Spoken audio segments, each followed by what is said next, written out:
तो सारे भैया ने भाई मेरी राम राम। मैं जगदीप शर्मा स्टेप अप जे सर यूट्यूब चैनल पर आपका स्वागत करता हूं। अभी जींदवाड़े ऑफिस पे हैं भाई, और जींदवाड़े ऑफिस पे काफ़ी दिन हो गए थे कोई एजुकेशन की बात करे। आज एक हमारे साथ पूरी स्कॉलर्स की एक टीम है, सारे योगा वाले मेरे भाई हैं।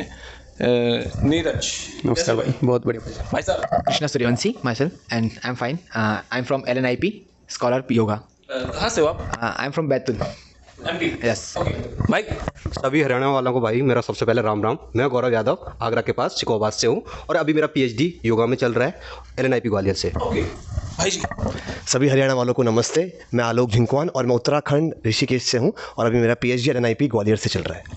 तो भाई हरियाणा के लगते जितनी जितनी जगह है ना, स्टेट है, सब के अपन ने बुला रखे हैं यहाँ पे, और सबसे आज बातचीत करेंगे योगा पे। सारे पीएचडी धारक हैं, स्कॉलर्स हैं, दो तीन नेट करे बैठे हैं भाई। बात कर रहे हैं इनसे योगा।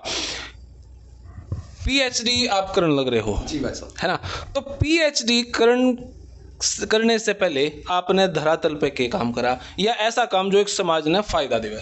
शायद मेरी लैंग्वेज तो समझ में आ रही है ना, है ना? ओके भाई साहब देखो, योगा का लंबा विषय, छोटी छोटी बात बता रहा हूँ मैं आपको। योग को है ना, जैसे पहले प्रैक्टिस किया जाता था भाई, सिंपल कोई डिजीज रिलेटेड है, जैसे रामदेव जी करवाते हैं, किसी को कोई दिक्कत है तो आप ये योगा कर लीजिए, आप ठीक हो जाओगे। XYZ कोई भी प्राणायाम या एक्सरसाइज बताते हैं। अब क्या है, अब जो जितने भी शास्त्र हैं योग के, उनको पढ़ाया जा रहा है। नेट डाल दिया, उसके अंदर पीएचडी डाल दी, आप इसमें पीएचडी कीजिए। तो जो गूढ़ ज्ञान है योग का, उसको हम आगे लेके आ रहे हैं कि हम पढ़ रहे हैं उसके अंदर ऐसी क्या क्या चीज़ें छिपी हैं जो आगे काम आ सकती हैं लोगों के। तो इस टाइप से आगे अब पढ़ रहे हैं इस चीज़ को।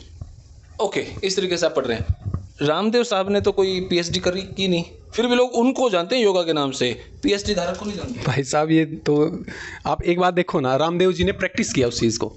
एक बोलते हैं पढ़ा हुआ, एक बोलते हैं कढ़ा हुआ। रामदेव जी हैं कढ़े हुए। उन्होंने एक चीज़ को प्रैक्टिस किया, उसके रिजल्ट को देखा, उसके बाद उन्होंने 10 लोगों पे ट्राई किया, उसको रिजल्ट आया जो, उसको क्या किया, ग्लोबलाइज कर दिया कि आप कोई भी इस चीज़ को करोगे तो आपको ये रिजल्ट मिलेगा। वो रामदेव जी ने किया।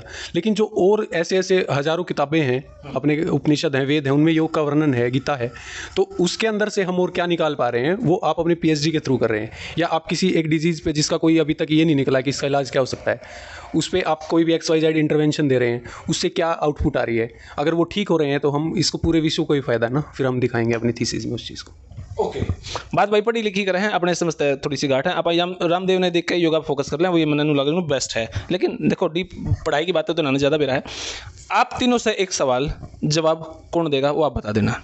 सवाल ये है कि भाई आप योगा की पीएचडी तो कर रहे हैं योगा से, लेकिन आपके ऊपर एलिगेशन ये बहुत सारे ऐसे होंगे जिनको योगा का चक्रासन वो खड़ा होकर नहीं कर सकते, वो जो ताड़ासन अच्छे से नहीं कर सकते, या बहुत सारे आसन जो इजीली नहीं कर सकते। तो उस योगा की पीएचडी का फायदा क्या है? कौन जवाब देगा? जी देखो, जो भैया ने क्वेश्चन पूछा है वो बहुत अच्छा क्वेश्चन है, और सबसे बड़ी मिथ जो अभी योगा के प्रति जो भ्रांति फैली हुई है पूरे वर्ल्ड में, कि योगा सिर्फ एक एस्पेक्ट को कवर करता है, वो है आसन, मतलब इस शरीर के बारे में। पर अगर आप अष्टांग योग को फॉलो करो या किसी भी अगर पूरे उसको फॉलो करो, योगा एक हॉलिस्टिक अप्रोच आपको समझाता है कि कैसे आप आसन इस शरीर से लेके और डीप लेवल पे जाके कैसे आप अपने को शरीर को उस रिफ्लेक्टिव मोड में ला सकते हो। जो भैया का सवाल है कि आप आसन सिर्फ उस पे काम करते हो, ऐसा ज़रूरी नहीं है। अगर आपने हमारे पुराने ऋषि मुनि वगैरह देखे होंगे, महर्षि लहरी या वो और भी बहुत सारे हैं, उनके अगर आप कोई भी मेडिटेटिव आसन में उनका अगर शरीर देखोगे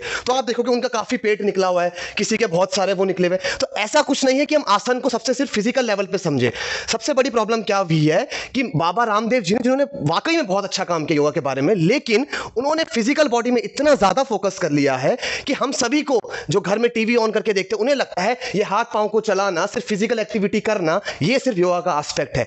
सबसे बड़ी problem as a PhD scholar, मेरा भी जो सबसे बड़ा लक्ष्य है उसको ये पहले क्लियर करना है कि ये सब कुछ नहीं है। अगर मैं आपको सिंपल सा कॉन्सेप्ट बताऊं, 3 चीजें होती हैं। एक होता है रिमेंबरिंग, एक होता है अंडरस्टैंडिंग, एक होता है रिफ्लेक्टिव। रिमेंबरिंग मतलब किसी एक बच्चे को पढ़ा दिया कि चक्रासन इसको ऐसे करते हैं, उसने याद कर दिया, उसको उतना ही पता है। दूसरा होता है अंडरस्टैंडिंग लेवल, कि आपको चक्रासन करने से आपका कुछ भी ये हार्ट चक्र एक्टिव होता है, ये होता है।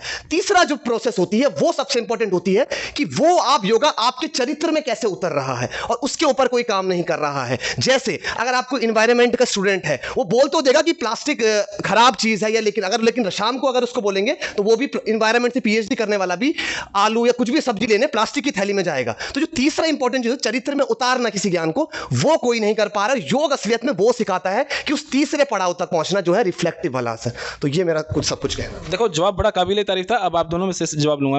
इन्होंने बताया कि जो रामदेव योगा करते हैं वो एक पार्ट है, लेकिन क्या वो पार्ट भी आपको भी तो आना जरूरी है? बिल्कुल आना चाहिए। मैं खुद मानता हूं कि आना चाहिए। और क्योंकि देखो ऐसा भी है कि सबकी जो बॉडी टाइप है वो सबको अलाउ नहीं करती आसन के लिए, है ना।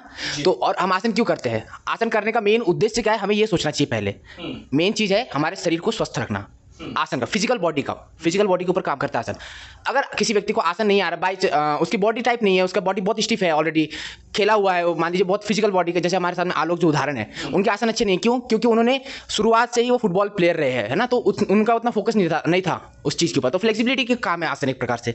तो अगर चक्रासन नहीं आता, इसका मतलब ये नहीं है कि उसका योगा में बहुत वीक है। वो प्राणायाम के द्वारा अपनी बॉडी को हील कर सकता है, उन चीज़ों के फायदे ले सकता है। आसन का मुख्य लक्ष्य है कि आपके शरीर को संवर्धनात्मकता देना, एक प्रकार से शरीर को पुष्ट करता है। तो उसके फायदे हम और भी तरीके से उसे ले सकते हैं ना। तो जरूरी नहीं कि आसन आने ही जरूरी है, लेकिन आपको नॉलेज होनी चाहिए। आपसे एक सवाल करता हूं, अक्सर जब हम किसी आंखों वाले डॉक्टर के पास जाते हैं, भाई मेरा चश्मा चढ़ा हुआ है, उतारना है, डॉक्टर भी चश्मा खुद पहने हुए होगा। हम किसी हेयर्स वाले डॉक्टर के पास जाते हैं, वो खुद गंजा मिलेगा। क्या ये वही बात होगी? आपको योगा तो ट्रेनर, आप योगा के पीएचडी होल्डर तो हैं, पेट भी आपका बाहर निकला हुआ है, आप मयूर आसन के बारे में जानकारी देते हैं कि भाई मयूर आसन से आपकी आंतें अच्छी रहेंगी, मयूर आसन से आपका बॉडी स्ट्रक्चर अच्छा रहेगा, लेकिन आप कर नहीं सकते। तो बेसिकली योगा के बारे में क्या है कि हम जब बीमार होंगे, एक होता है प्रिवेंटिव, एक होता है क्यूरेटिव। प्रिवेंटिव मतलब बचाव, क्यूरेटिव मतलब थेरेपेटिक, जब हमें कोई बीमारी हो जाती है उसको कैसे हम क्योर करें। तो योगा को क्या बोलते हैं लोग कि क्यूरेटिव, जबकि योगा आपको प्रिवेंटिव भी है, क्यूरेटिव भी है। योगा को आप जब जैसे कि आपको कोई डिजीज हो जाती है तभी आप अवेयर होते हैं कि मुझे योगा करना चाहिए। डॉक्टर होगा तभी आपको गोली देगा जब आप बीमार होंगे। लेकिन योगा क्या है कि आप ऑलरेडी फिट हैं उस चीज़ के लिए, तो आप वहीं से योगा कीजिए। जैसे पेट एक दिन में बाहर नहीं आएगा, पेट को टाइम लगेगा बाहर आने में, आपको बीमारी होने में एक टाइम नहीं लगेगा। थोड़ा आपकी लाइफस्टाइल खराब होगी, धीमे धीमे उस चीज़ को ज़्यादा बढ़ता जाएगा, तब वो चीज़ें आपकी डिजीज बनेंगी। आपके कोई भी ऑर्गन में या कोई भी आपके बॉडी पार्ट्स में कहीं ना कहीं प्रॉब्लम आएगा, तब वो आपको डिजीज फॉर्म होगा। जब आप योगा करते रहेंगे, यानी कि प्रिवेंटिव के तौर पर योगा करेंगे, तो वो आपको चीज़ होगा ही नहीं। और योगा जैसे आलोक ने बोला फिजिकली, लोग ज़्यादातर फिजिकली कि मेरा मोटापा, कि योगा से मोटापा 10 दिन में कम हो जाएगा, ऐसा नहीं है, मैजिक नहीं है। उसके लिए आपको काम करना पड़ेगा, होगा जरूर होगा योगा से कम। बात यह है कि आप पीएचडी धारकों को योगा आनी चाहिए, कंपलसरी है या नहीं। सेकंड थिंग, आम जनता पुलिस वाले को देखती है, रोड पे बाइक पे जा रहा है, साइकिल पे जा रहा है, पुलिस वाले को देखती है। पुलिस वाले अधिकतर ऐसे पेट तना हुआ होता, पूरा मोटा, और लोग ने यार इसके चोर क्या खाक पकड़ेगा, इसका पेट तो पहले ही इतना। आम जनता की उदाहरण यहीं पर वही सवाल ये है। हमारे नीरज जी वैसे अच्छे काफ़ी योगा ट्रेनर भी हैं, लेकिन एक ऐसा परसेप्शन है कि योगा से पीएचडी कर रखी है और कहा इसका मुर्दा भी नहीं। मैं ये बात कहना चाहता हूँ, पहली बात तो मोटा होना या फिजिकली कुछ भी आप दिक्कत होना, उसका और पीएचडी का दूर दूर तक कोई लिंक नहीं है। पीएचडी होती है, बात कर रहे हैं सुनो, हाँ मैं बोल रहा हूँ, लव ऑफ विजडम जिसको होता है ना, वो फिलोसफर बनता है, जिसको नॉलेज प्राप्त करनी है केवल, जो नॉलेज चाहता है वही फिलोसफर होता है, ना कि वो उस चीज़ के अंदर एक्सपर्ट है। वो उस चीज़ के ज्ञान को ले रहा है, वो उस चीज़ में ये नहीं हो रहा है कि वो फ्लेक्सिबल हो जाएगा, ये हो जाए, वो सेकंड एस्पेक्ट है। वो डिप्लोमा आप कर नहीं सकते तो उसका मैं आपको ये चीज़ समझा रहा हूँ।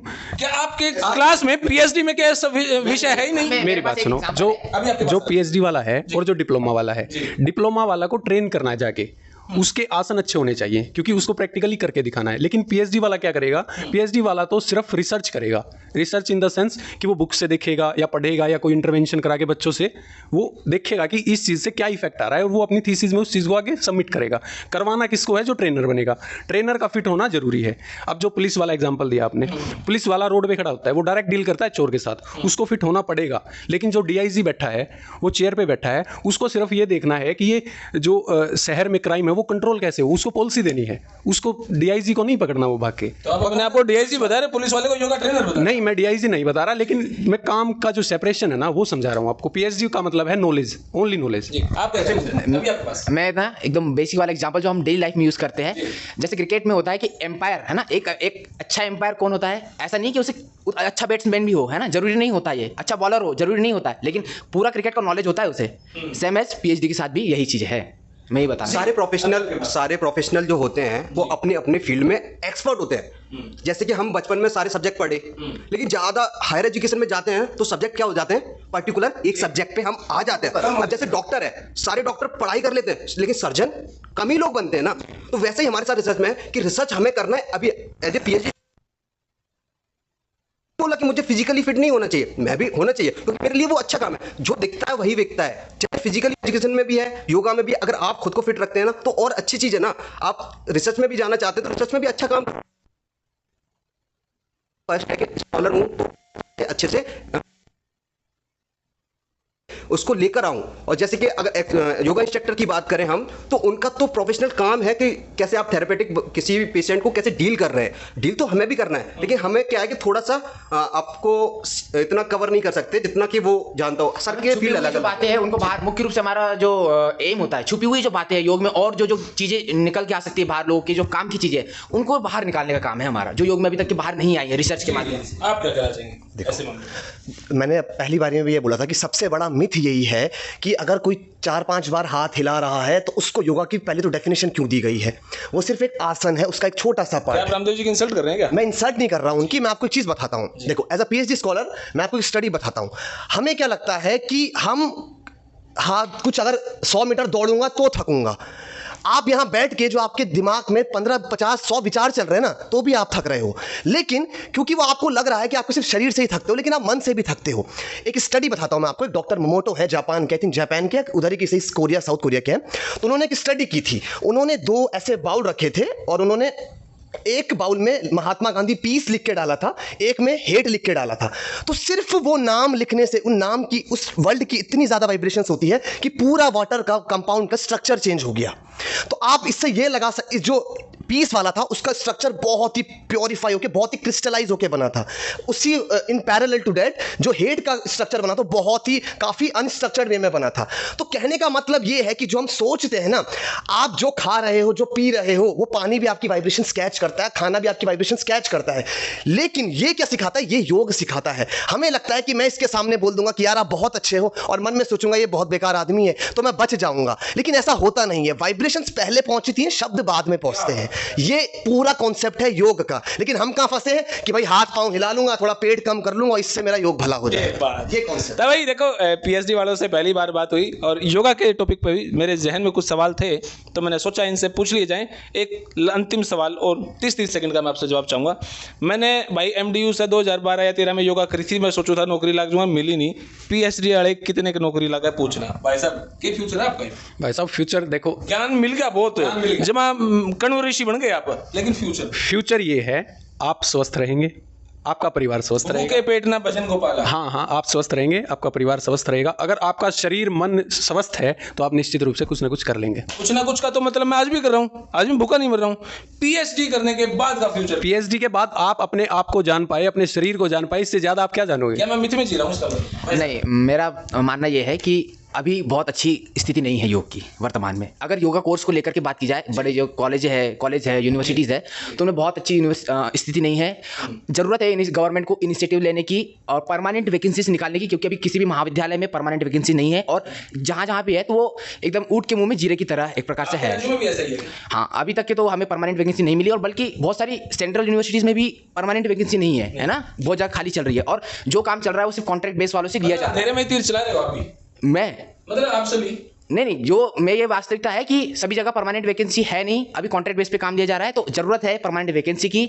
और जो पीएचडी धारक है, जो आने वाले भविष्य जो आपको निर्माण करने वाले हैं आपके योग के जो बन रहे हैं, तो उनको नीड है अभी वैकेंसी। आपका फ्यूचर क्या है वैसा? मैं जैसे मानता हूँ ना योगा के बारे में जी, कि अगर आपके पास स्किल है ना, तो आपके पास पैसे की कमी नहीं है। बेशक आपके पास गवर्नमेंट जॉब नहीं है, लेकिन आप प्राइवेट भी जॉब कर सकते हैं। अब आप अपनी स्किल के जरिए और भी जगह, एक हायर एजुकेशन ही नहीं है इसके मारे, आप स्कूल भी हैं, योगा थेरेपी सेंटर भी, अपने खुद का भी बिजनेस। जैसे स्वामी जी ने क्या किया, रामदेव जी ने भी तो एक छोटा से एम्पायर से लेकर बड़े से एम्पायर तक बनाया ना, एक ऋषि ने बनाया। तो हम भी वो ऐसी चीज़ों को क्यों नहीं करते? हम भी नई नई कंपनी क्यों नहीं बना सकते? बाहर की जो कंपनियां हैं वो फिटनेस पे काम कर रही हैं, हम योगा पे, रिसर्च पे क्यों काम नहीं कर सकते? हमें जॉब की इतनी वो नहीं, जॉब आएंगी, हम जॉब पे डिपेंड नहीं हो सकते, उनके लिए नहीं हो सकते। हम खुद का काम करना चाहते हैं, उस पर भी डिपेंड हो। ओके भाई साहब, फ्यूचर देखो मैं बात को ज़्यादा घुमाऊंगा फिराऊंगा नहीं। एक्चुअली में फ्यूचर अगर देखो ना तो सच में अंधकार में है, सच बात है स्किल की। ये मैं मानता हूँ, ज्ञान स्किल ये कभी वेस्ट नहीं होती, आपको मिलेगी नौकरी। पर as we are living in democratic country, हम डेमोक्रेटिक कंट्री में रह रहे हैं, तो यहाँ हम अपना तो कुछ तानाशाही कर सकते नहीं है। तो एज अ गवर्नमेंट को मुझे तो खुद पता नहीं अफसोस होता है ये सोच के कि जो ज्ञान हमारा है वो आज जर्मनी आप चले जाओ, कहीं यूरोप में कंट्री चले, वहाँ संस्कृत सब्जेक्ट ट्रीट किया जाता है। बड़े बड़े रिसर्चेस चल रहे हैं, हमारे जो स्क्रिप्चर्स हैं वो सारे वहाँ हैं, सारा काम वहाँ हो रहा है। हमारे जो आसन है वो पेटेंट ले रहे हैं कि ये हमारी देन है, पेटेंट करवा दिया उन्होंने। इंडिया की गवर्नमेंट क्यों इस पे आगे काम नहीं कर रही है? जो चीज़ हमारी खुद की थी, जिसमें हमें गर्व होना चाहिए था, उसको पता नहीं क्यों एज अ सब्जेक्ट नहीं बनाया जा रहा है। तो मैं तो ये कहूँगा ही कि एज अ सब्जेक्ट की तरह से ट्रीट करना चाहिए। आजकल आप देखोगे ना, आपको हर कोई सिखा रहा है कि थ्योरी ऑफ रिलेटिविटी या E=mc²। वो बच्चा ये सब तो पढ़ रहा है, लेकिन व्यवहारिक ज्ञान जो मॉरल वैल्यूज है वो सब है, वो आपको योगा एज अ होलिस्टिक देता है। आपको कहीं पे भी हो सकता है ट्रिग्नोमेट्री काम आ जाए कि यहाँ पे मैं लगा दूं sin थीटा cos थीटा, पर जब आप समाज में जाते हो ना, वहां पे sin थीटा cos थीटा ये ज्यादा काम ना आके ज्यादा आता है कि कैसे मुझे सिचुएशन टैकल करनी है, कैसे वो करनी है। और जितना मैंने मास्टर डिग्री में ये सब पढ़ा है, योग का कुछ पढ़ा है, तो ये आपको सिखाता है कि आपको कैसे बनाना, कैसे व्यवहार करना है किसी के साथ। ये तो मैं तो यही अपील करना चाहूंगा गवर्नमेंट को कि क्यों अपनी संपत्ति है उसको हम बाहर बेच के, बाहर वो करके, खुद में ऐसा योगा का क्यों एक ऐसा एम्पायर खड़ा ना करके यूथ को क्यों योगा के प्रति इतना एम्पावर कर दो। जो स्वामी विवेकानंद जी का पूरा लक्ष्य था और उनका विजन था कि हमारा युवाओं में इतनी कुछ शक्ति है, तो हम उस योगा को क्यों इस्तेमाल नहीं करते हैं। Thank you. क्या बात। तो ये पढ़े लिखे भाइयों से मेरी बात थी, आपने वीडियो किसी लगी और मैं तो इनके जवाबों से एक हद तक संतुष्ट हुआ हूँ। तो अपनी राय कमेंट बॉक्स में जरूर दें। जो योगा से हैं इस वीडियो को जरूर शेयर करें, वो आपके नहीं तो किसी और के काम जरूर होगा। धन्यवाद। भारत माता की जय। थैंक यू भाई।